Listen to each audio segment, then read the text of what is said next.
ఒక ఊళ్ళో ఒక రాజు ఉన్నాడంట. ఆ రాజుకి 7 కొడుకులు ఉన్నాడంట. ఆ 7 కొడుకుకి వేటకెళ్ళాడంట. వేటకెళ్ళి 7 చేపలు తెచ్చాడంట. దాంట్లో చేప లేదు.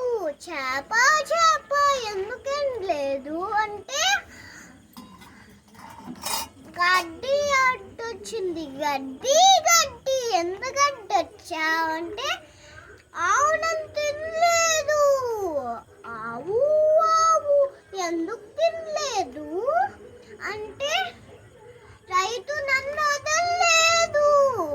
రైతు ఎందుకు ఆవును వదలలేదు అంటే అమ్మ నాకు అన్నం పెట్టలేదు.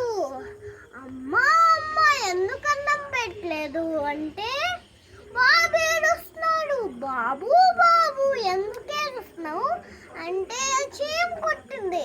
చీమ ఎందుకు కుట్టా? నా బంగారు బుట్లో చేపెడితే కుట్టనా అంటుంది.